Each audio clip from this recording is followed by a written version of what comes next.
know, you probably do know, there's a pill called ecstasy which you can take. But people want to be ecstatic.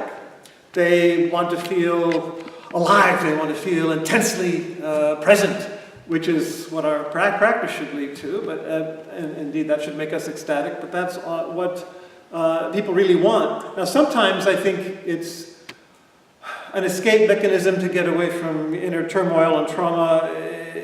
In other words, it's when you're trying to find ecstasy, for those reasons it becomes more addictive and doesn't really lead to the best outcome. But the instinct itself is very healthy. And of course people look for it in the wrong places or unhealthy places or transitory places, like sex, drugs, and rock and roll, whatever it might be that can give a momentary feeling of ecstasy but really don't fulfill that deep longing for ecstasy that we have. So what are we talking about?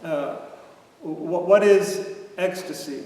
Well, being somewhat of a linguist and trained in Latin and Greek, that's the Jesuit part. I always like to look at the words itself. So ecstasy means in Greek standing outside. So you're standing outside of yourself. And that's a pretty good description of what we're looking for. We're trying to get out of ourselves, beyond ourselves, to a deeper identity or to a deeper self. So, in more spiritual, practical terms, we're trying to get beyond our ego, beyond our superficial thoughts, our superficial feelings, to get outside of ourselves to what? That's what we're trying to discover. Interestingly, ecstasy and then exist, to exist, are the same words, to stand outside. So the first ecstatic movement is to exist. The very fact that you exist, standing outside of, out of nothingness, is ecstatic. Now, I've been inspired, along these lines, of course, by, many things, but most recently by a book by an author who comes from a Christian tradition, but also from a Hindu Vedanta tradition, a woman called Beatrice Brutto, who was the first woman to receive a doctorate of philosophy from Fordham in New York. So a real pioneer. And she died a few years ago at the age of 84. And this wonderful book is called God's Ecstasy. The creation of a self-creating world. So in Christian terms, God is ecstatic. And for Christians, this is first and foremost obvious in what we know as the Trinity, where, God, the ultimate source, we call the Father, is ecstatic and flows, pours out God's self into the Son, and that pouring out itself is what we term the Holy Spirit. But it's also, a pouring out, and she says, God can't help God's self, because since being itself is ecstatic, pour out also, not just within, enstatic, being within oneself, within the Godhead, but to be pouring out into what we call creation, or creating the world. And interesting to say, creating out of nothing, that's of course the big Buddhist Christian stuff. Did God create, or were you not created, all this stuff. But if we look at it more deeply, this creation out of nothing, creatio ex nihilo, as it's called in Christian theology, a mystical Jew, a Kabbalist, would understand that as everything coming from the vast abyss of God. The highest name for God in the Kabbalah is Ayin, which means nothingness. Now, how Buddhist is that? Right? So the highest name for God is nothingness, because you can't categorize it, it doesn't have any characteristics. It's like emptiness in our Zen tradition. So coming out of emptiness, coming out of the absolute, or the absolute coming out of it itself, as us, and as the world, is ecstasy. That's what she means by God's ecstasy. And that's what we can mean by ourselves as the ecstatic expression of the absolute. It's, to use also a universal image, it's a dance. It's a divine dance. There's actually a contemporary book about the Trinity called The Divine Dance. And an ancient 5th century, 4th century description of the Trinity is circumintessio perichoresis, which means dancing in itself. It's dancing in it's a divine dance.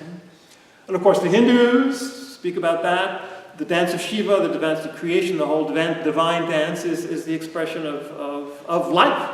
And what's more ecstatic than a dance? Just ask a Sufi, more ecstatic than dancing. And she has a whole section here on page 39, which I'd like to read. She says, this is what I'm calling ecstasy, the insideness turning outside.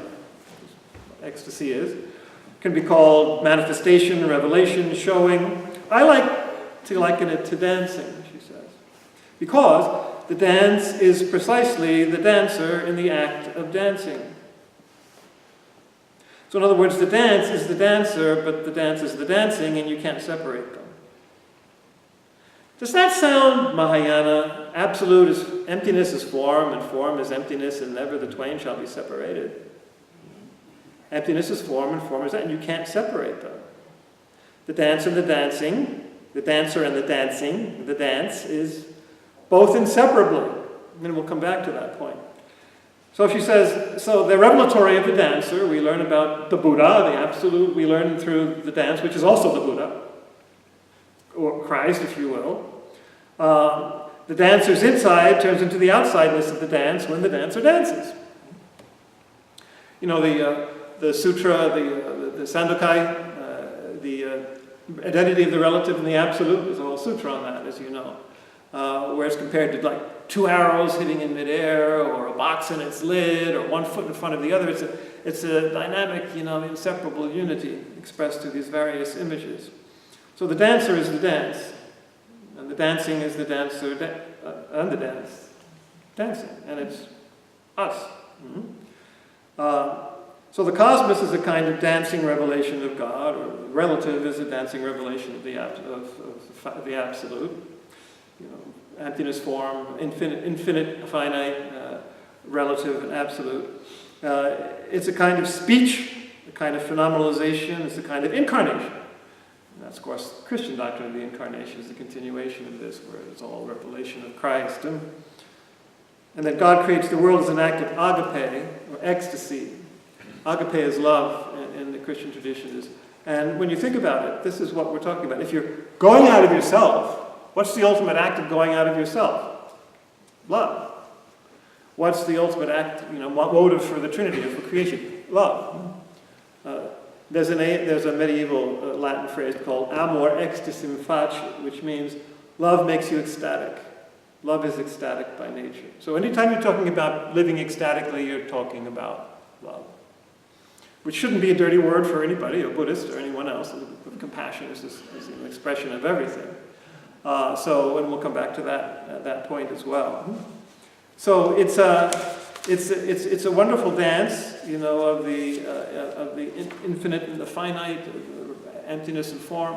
There are some wonderful koans that express some of these realities, like ecstasy is just wanting to be, and to be more fully, and to communicate being, and to be as much as possible, and in as many ways as possible, which is the whole story of creation, or the material world as we know it.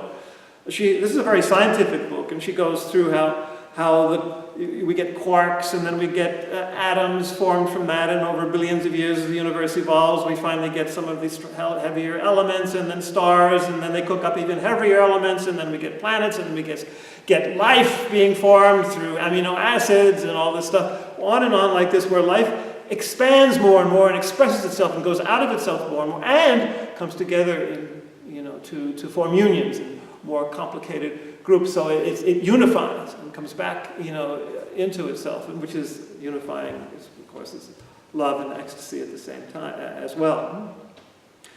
But even just the expression of to be, and of course that's what we're trying to do. We try to be. Stop doing and just be on your cushion. Just be all the time. Just fully be fully present, be ecstatic from your usual monkey mind, and be really there. And, well, what's the Buddha? What's reality? It's that oak tree in the garden. It's the Buddha holding up the flower. It's 3 pounds of flour or flax or whatever, according to the koan. It's just whatever it is. It's right there, and everything is there. It's the doorway, inseparable, the absolute and the relative. So you're encountering, the Buddha, and not just the absolute and relative together. Remember what that same Sandokai Sutra says, whoever's encountered the absolute isn't enlightened yet. It's got to be absolute and form. It's got to be emptiness and form together. You got to come back off the mountain, to honor the Buddha in the grain of sand, in the blade of grass. That's being truly ecstatic, to go out of yourself, including going out of the absolute. I think the best koan for that is the well-known one, the jumping off the top of a 100-foot pole. When you're climbing, you got all the way up to the top of a 100-foot pole, what do you do then? Jump! Leap off! Be ecstatic! Let go! Drop away! And that's, leaping out of your nonsense self to go even deeper, but it also means leap off the absolute, leap out of your enlightenment and get back into the dirt, which is also the Buddha. It's the dance of absolute and relative together. That's what the ecstasy is all about. And you're it. So you should be dancing. I love that other koan, in the Blue Cliff Record, where the monk comes into the hall and, with a pail of rice at lunchtime and says, "Bodhisattvas, eat, eat, eat," and he's dancing, And he's not just saying, "Come and have lunch," although that's also fine. He's saying, "Feast on life," Dance! Enjoy, love, pour out, be. And it's a great feast. Or that other koan at the beginning of the Monkan, which says, the monk, it's a Dharma duel, but he says, "I'm feeling so poor." And of course, the other guy's not falling for it. And he says, "What do you mean you're poor? You've been drinking 3 cups of the best wine in China." And it doesn't mean that they had a bottle of wine on the table. It means that you've been sipping and being intoxicated by the wine of life, just sitting there. What are you complaining about? So this is living truly ecstatically, to leap forward in that way. And as I say, what you discover, you come together and you realize that the full absolute is there in every tiny relative, and everything is together in everything. And that's of course the basic Buddhist doctrine across the schools of dependent co-arising. There's no separate thing. Everything is in everything, and everything mirrors everything else. And that's the Buddha. That's the reality that we are. That's the ecstasy, bringing everything together, recognizing everything and coming together again. There are some wonderful images for that, of course. My favorite one, or one of my favorite ones, is Manjusri, the Bodhisattva of wisdom, riding on a golden-haired lion. So the Manjusri, the Bodhisattva of wisdom, shows wisdom and manifests wisdom by having all of reality a golden-haired lion, where every hair reflects every other hair on the golden-haired lion, which means everything is a hologram of everything else, which is what science says too. Who knew? So they're discovering what the Buddhists and the rest of us have known for a long time. So this is, everything reflects everything. Everything is in everything. The Hindu image for that, as you may know, is Indra's net. The greatest of the gods has a network where everything is intertwined, everything is connected. Butterfly effect, as they say. Yeah. So we connect to this reality and discover how everything is in everything else. There are 2 koans which use the image right next to each other in the Blue Cliff Record, which express this reality, with the same master too. Master Yunmen, or Umon in Japanese, is one of my favorites. And number 60 here, where he's holding up his staff. You know you're in for a good one when a master holds up his staff. And he says to the assembled monks, "This staff has transformed itself into a dragon." This wonderful image of enlightenment and totality, all the elements, everything together. The symbol of the Buddha, the symbol of enlightenment, unlike what has become in the West, unfortunately. Into a dragon and swallowed up the universe. So this little staff, or any other thing, or you yourself, are the whole universe. You swallowed up the whole universe. He says, "Where are the mountains and the rivers in the great world?" which is kind of what the Buddha said on the morning of his enlightenment, the first koan in the Tenko Roku, where he sees the morning star. Well, there it is. And he says, I am the great earth, and all beings have attained the way. Because we're all one. And that's being awake. That's becoming the Buddha. Realizing that the Buddha is everything. I am, of course, the I that's saying that is not the little I anymore. So everything is together, and even in the staff, in the dragon. And then two cases later, Yunmen says to the monks, to the assembled monks, between heaven and earth, within the universe, there is one treasure. There it is. You know, it's that wish-fulfilling jewel. It's the elixir of life. It's the holy grail. It's the one treasure hidden in the field, according to the gospel, the Christian gospel, which is you, of course, and the Buddha, and the Christ. It's everywhere in the universe. There's just this one deep treasure deep down that's in everything and connects everything and is everything. So that's seeing both the relative and the absolute and the relative, those things. So go that way. The one treasure in everything. Yeah. So enter the Buddha hole, he says, and become enlightened. The Buddha hole of your own being. I think when you really do find that everything is connected and you're ecstatically communicating life and coming together and rejoining all this, then the love really begins to take over. Because the energy of love, which is so ecstatic, this is where the compassion comes in. And the bodhisattva of compassion, for example, that wonderful figure, Avalokiteshvara, who, in many of the iconographic representations, as you know, has 1,000 arms, reaching all over the whole cosmos. 1,000 arms and an eye in each arm, in each hand. So all eyes and all arms, all hands. The 89th koan in the Blue Cliff Record is the one that especially talks about Avalokiteshvara that way. And he says, why is he so full of eyes and arms?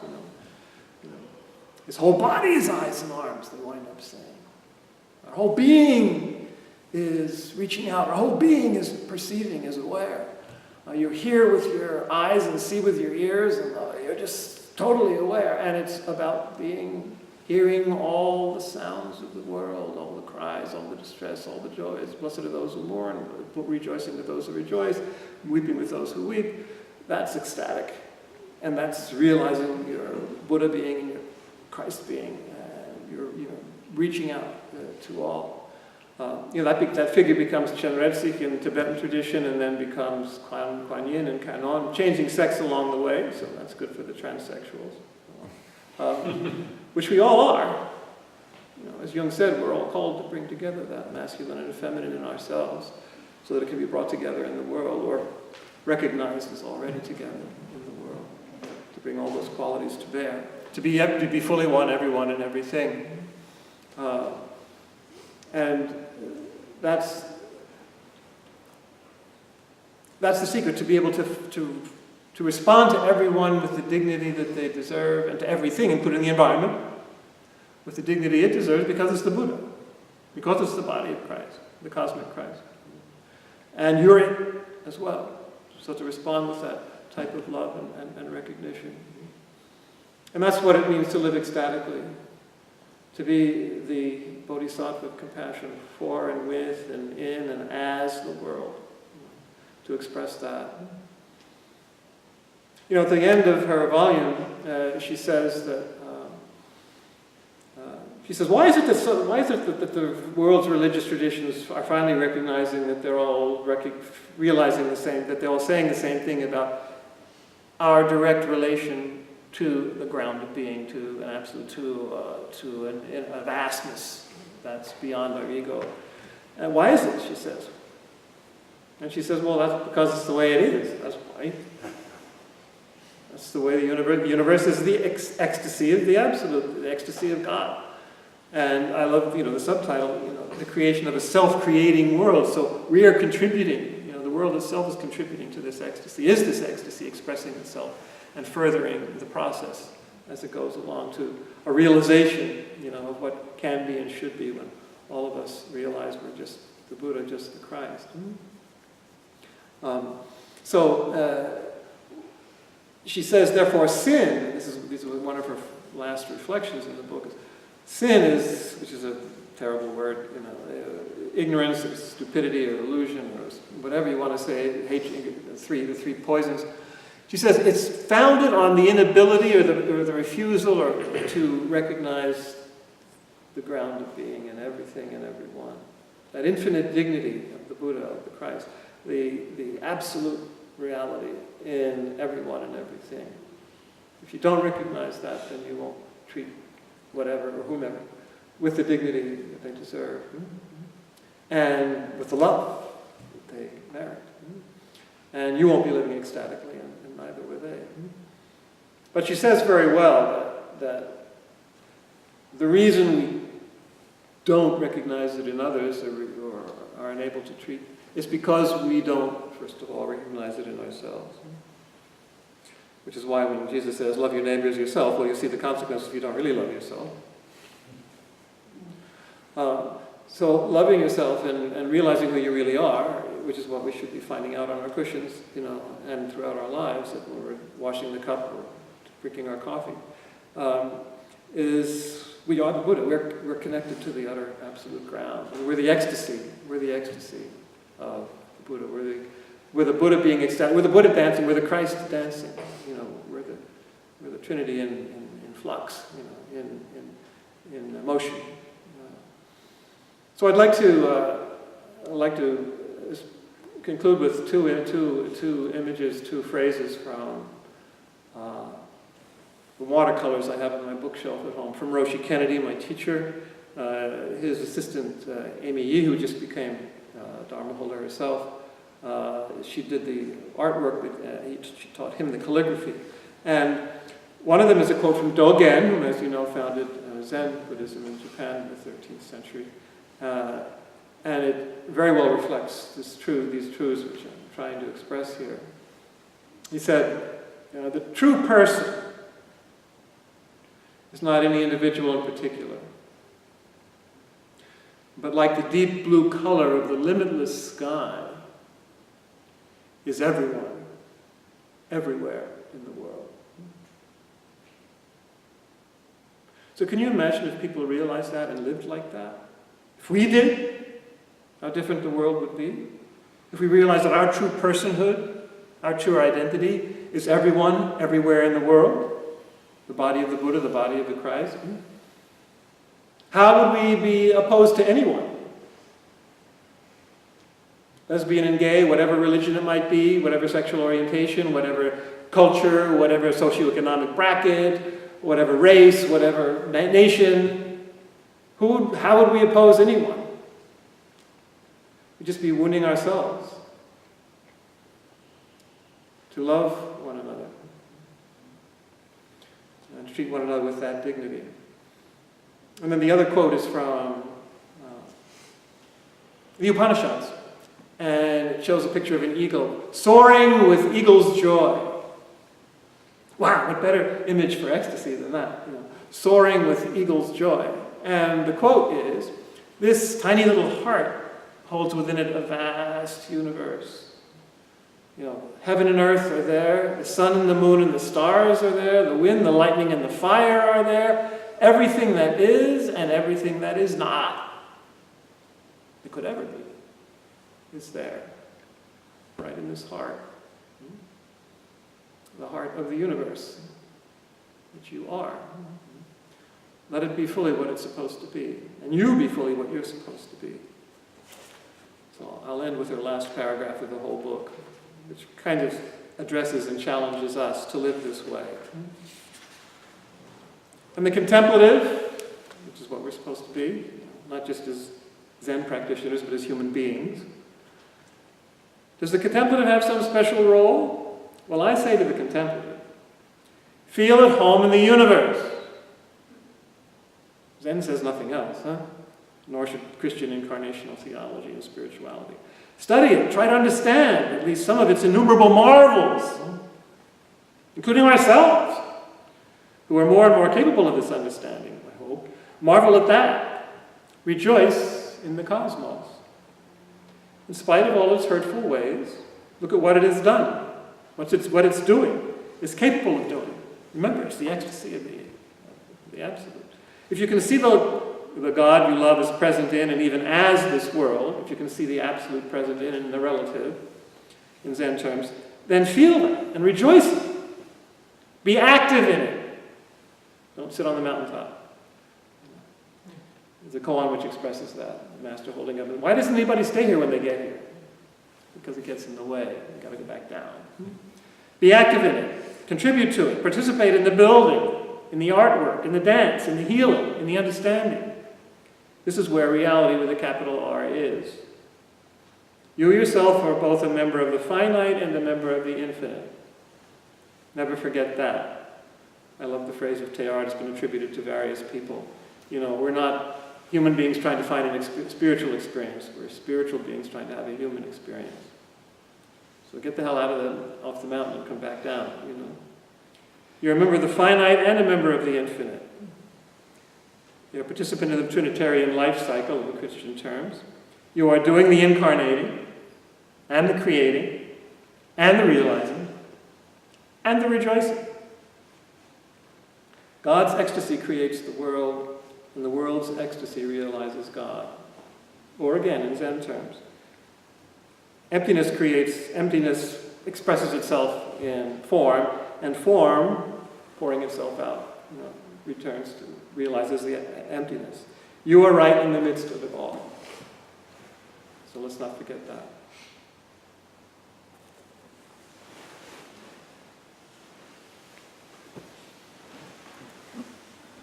You take questions. Yeah, so I hope we can generate some comments, some rebuttals, some commentary, some questions,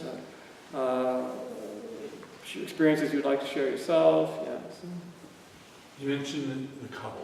The what? The Kabbalah. Kabbalah, yeah. Do you remember your comment before you led into the mention of the Kabbalah? I mean, you had so much going on. I had a lot going on. It's like I want to rewind and check the notes, but you mentioned the Kabbalah, which in my mind is like a Muslim. No. The Kabbalah is the Jewish mystical tradition. Okay. The Jewish mystical tradition. Okay. It got that name in the Middle Ages. It was originally called, back in the original Hebrew times, before the time of Christ, it was called chariot mysticism, Merkaba mysticism, because it was based on a vision in the first chapter of the prophet Ezekiel, the four animals, and a vision of, some people think it's a flying saucer. But, if you watch Ancient Aliens. So it's a Jewish mystical tradition, which did run into some of the Christian mystics and early fathers of the church, and it certainly inspires me. But I use that particular name for God that's beyond all names.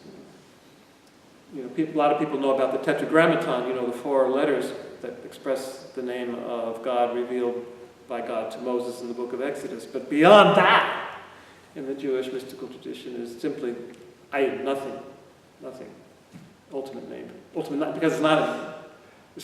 Just like Buddhism refuses to talk about God or any kind of thing because it's naming it, and then you've got ideas about it, and then you've limited it, and then you've denatured it, so it's not it anymore.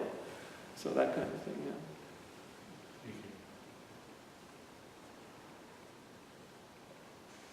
yeah. Yes. My dad, he would always show me these pictures of bomb victims in Palestine. They're just like piles of dead kids. Yeah. And I always feel like I have difficulty being ecstatic about my life when there's things like that.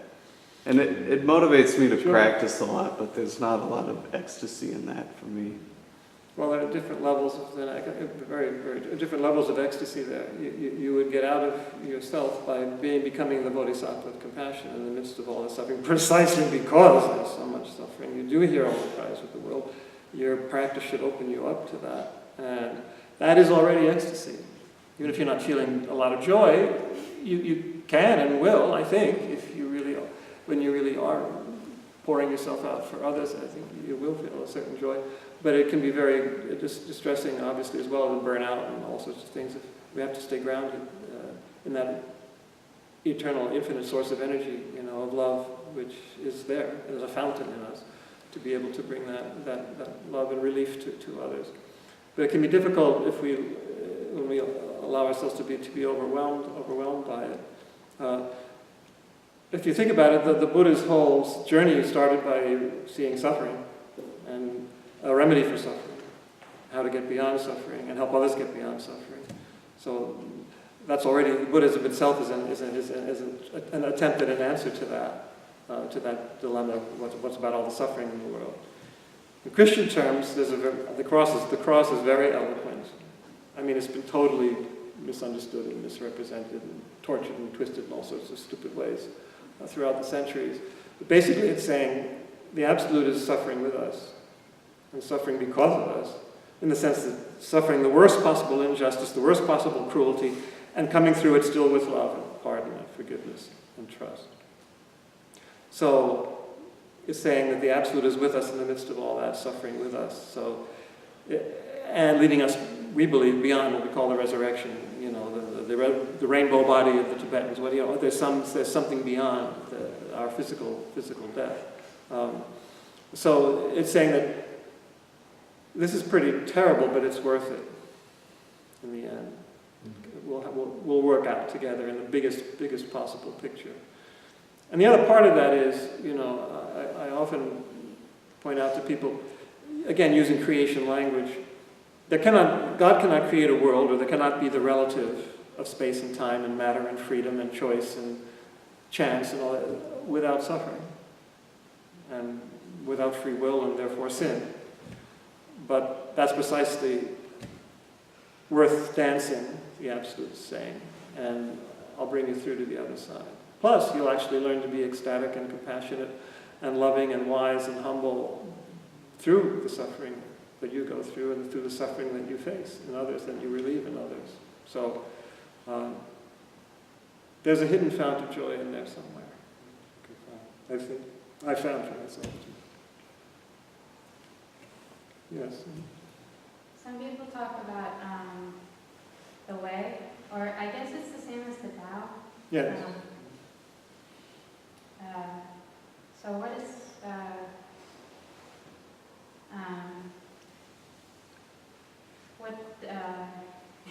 what does that mean? What is the way? Well, the way is, I like the way Jesus puts it, I am the way, the truth, and the life. In other words, his realization, his consciousness is the way, but it's also the truth and the life. In other words, the journey is already the destination. So if you're on the way, if you are the way, you're already there. You don't have to go anywhere. You're already there, which is what makes life so wonderful. Just drink your coffee and you're already there. It's the way, but it's also the destination. Just be on the. Just life is its own. Its own raison d'être. It's its own meaning, and you'll connect to what's ultimate just by doing that. So. Early Christianity was called the way too. So the way is the destination. The trip is the goal, and you will find the goal. Yes.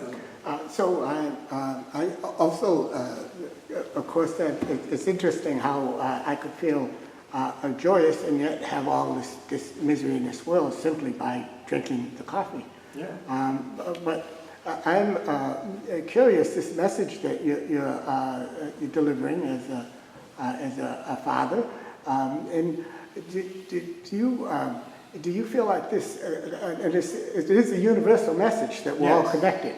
And do you feel this message is getting out not only to, of course, the Christians and Catholics and Buddhists, but to the Jewish folk and Muslims and do you feel like this is something that's happening? No. And it's not getting out to the Catholics and the Christians by any means. I'm not defending my tradition.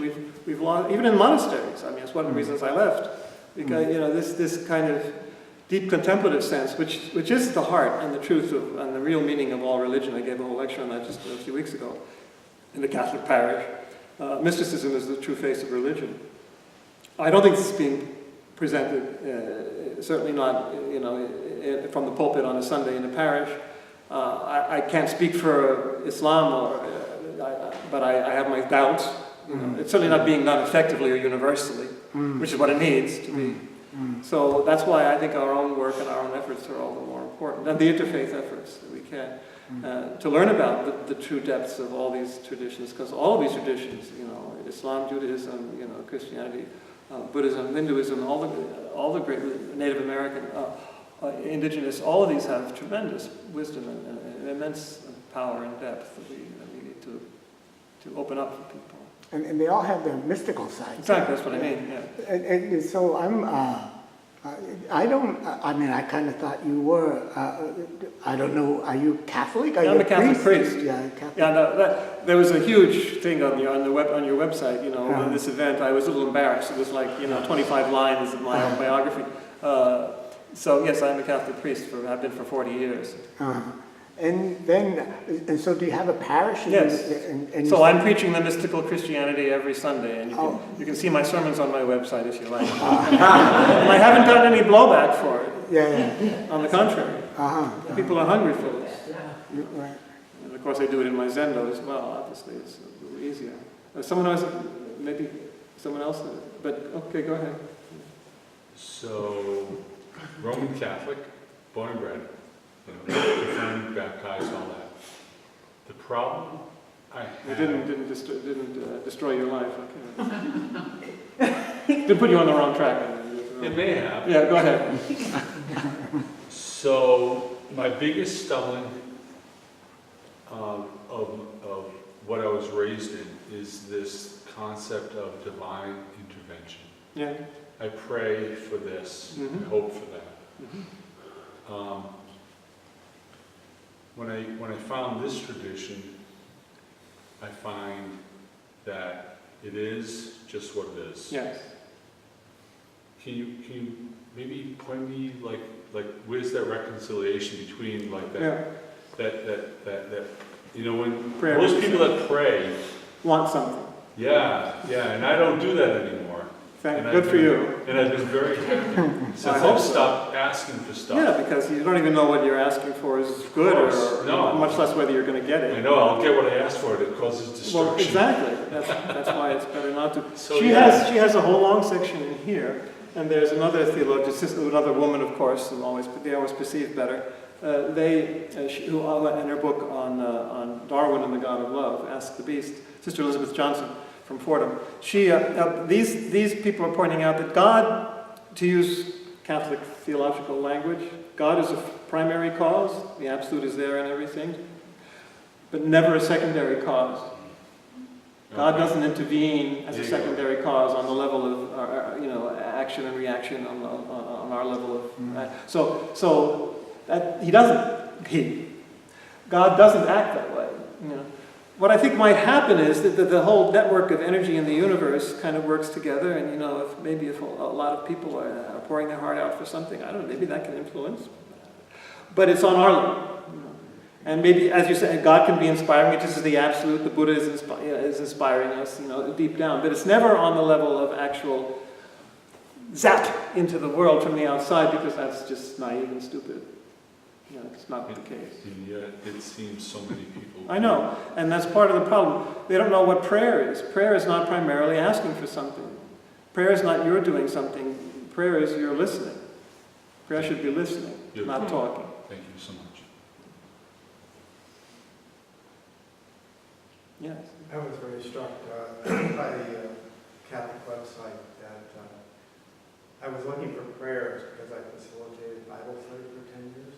And I was very much struck by every prayer was asking for something. Yes. But I think we should be thinking about what we can give rather than what we want. And I think that's where love comes in. To use God talk with us, God give me this, God give me that, and God says, shut up and listen! I'll tell you what I want from you, not what you should be getting from me. Ask not what you can do, what God could do for you, but what you can do for your guys. So it's the same kind of thing. Yeah, we should be listening a lot more and praying. God prays in us. We are prayed. We don't do the praying anymore. We are prayed. We are prayer. We're the ecstasy. We're the dance. Which is why Jesus says, pray always.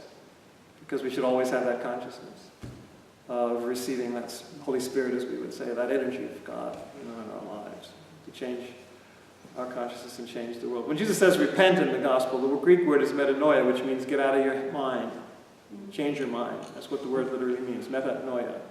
And we translate it as repent. This doesn't help anybody. Not that language, as we understand it anyway. Yes?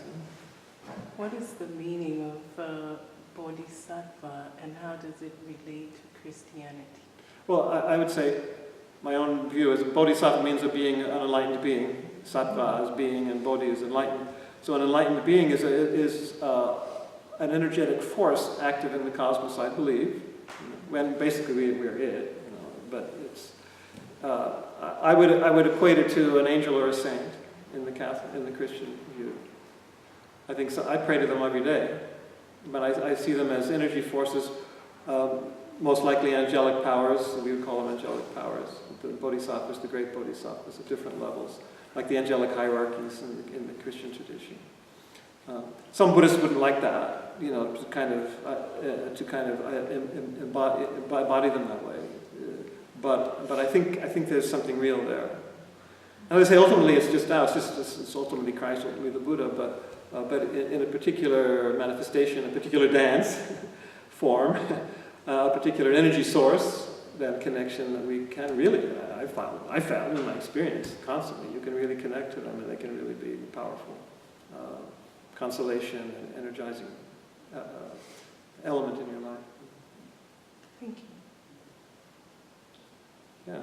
Do you think maybe connected to that, something I've thought a lot about is, how do you reconcile this sort of personal view of God that's in the Christian tradition with, Buddhism? I mean, you see that in Jesus in the Gospels, right? He identifies himself with that divine source, and yet he prays, Abba, Father, it's kind of almost still personalized. Mm-hmm. I don't know, is there... Well, a different number of ways of approaching that. First of all, we have to get away from the idea of God as an old man with a beard sitting on a throne, all of that really naive stuff, which a lot of Christians actually believe, scary as it sounds. So get away from that. But I find that, it's wonderful to be able to function simultaneously on different levels of consciousness. And, you can have this Advaita, this non-duality, as the highest, most ecstatic realization.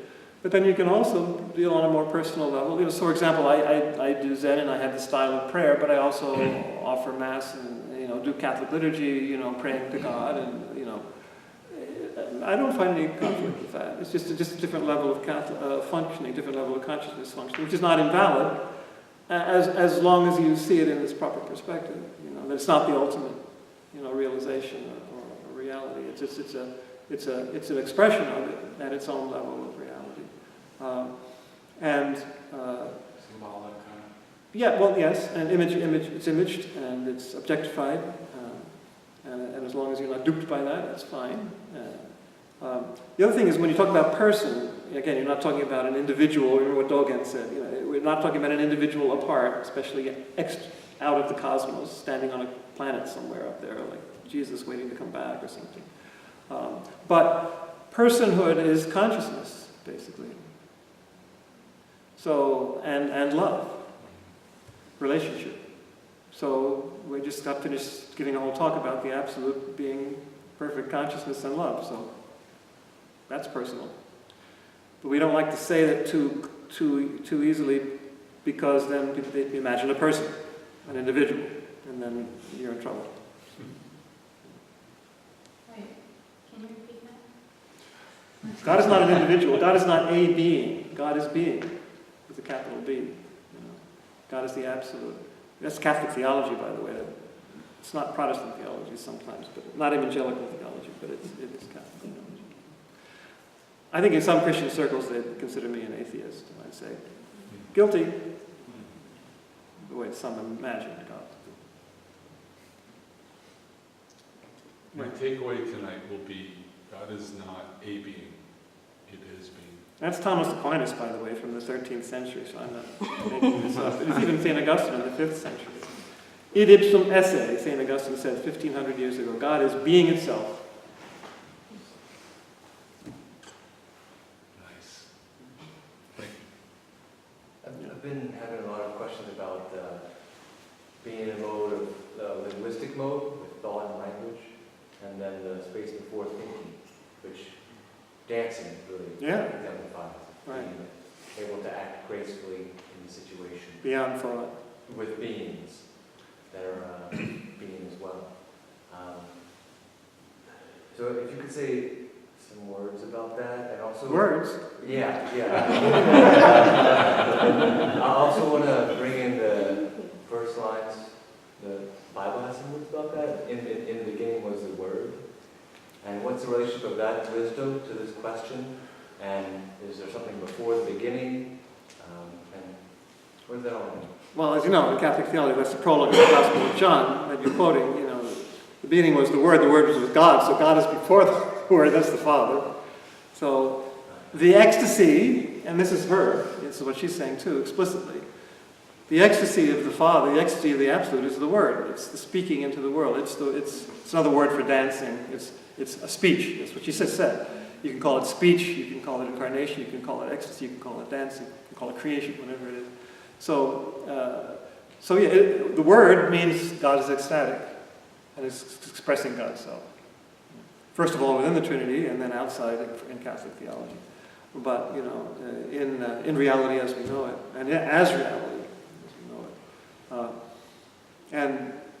it. Words, and she speaks a lot about human consciousness being determined by syntax and words. It's part of our makeup, but we do have to get beyond it, to not be duped by it, to think that our words and concepts and structures of reality. And this is what Kant said, Immanuel Kant, a long time ago. We can't be duped into thinking that our structures are the reality itself, the thing in itself. And that's what Buddhism is trying to teach us. What every religion should be trying to teach us, but Buddhism does so very directly and explicitly. I don't know if I answered all your questions, but... Don't be attached to language. That's good. Yeah, don't be duped by it. Use all this as a tool, just like your ego is a tool, and it's just a tool, but don't be duped by it. Yeah. Crazy question. My favorite. Where did it all start with God as a being? Well, probably the imagery, and I don't think it started with the Judeo-Christian scriptures, where God is, pictured as a being speaking, and with his own ideas and plans and will and all of that. So you almost can't talk about God if you're going to, unfortunately, talk about. You cannot talk about God without it seeming like a being that you're relating to. I guess it's almost inescapable. But again, don't be duped by it. That's the thing. It's not separate, and it's not individual in that sense. That's separate. It's being with a capital B. And as I just said, it's personal in the sense that it's conscious and loving, but it's not limited. It's vast and unlimited and boundless, like the Absolute in Buddhism.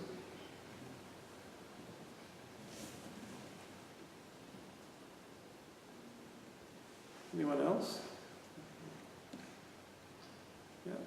When you were talking about prayer, you didn't like that notion of the zap, It's dastardly, nefarious. Yeah.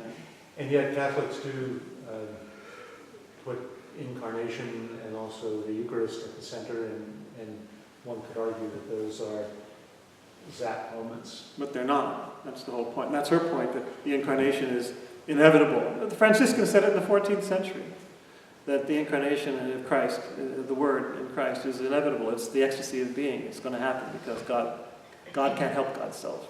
He wants to be ecstatic. So it's not a zap. It's coming from inside as the first cause.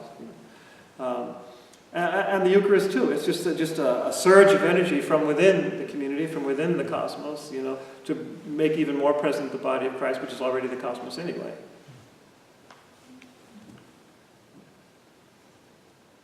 Yeah. In your talk earlier on, I think you made it said the way Buddhism has moved in the Western world. I think you made some reference to that, but I wasn't sure. No, I'm not sure if I said that. I wasn't sure. Right, you made reference about Buddhism and where it's at now with the Western, in the Western world as opposed to. Did I talk about that? I don't think so. But I think Buddhism needs, well, Zen or whatever, needs to be expressed in terms of the culture in which it's going into without losing, you know, so it has to discern what's essential and what's simply culturally, Same would happen with the Catholic Church and its mission efforts going into the East, you know, trying to build Gothic churches in Shanghai. I mean, come on. We have to express it, you know, in terms of the local culture. So, no offense, but I think we have to move away from the Asian expressions, you know, as we move more and more into America. We don't have to be so attached to, you know, this. But, you know, they're tools.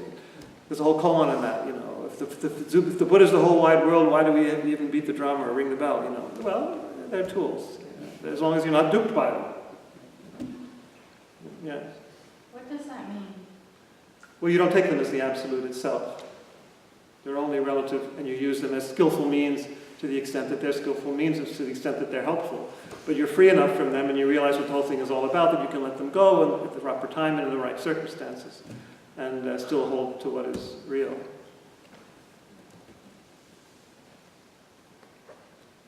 Okay, very good. Thank you, everyone. Thank you for tolerating me.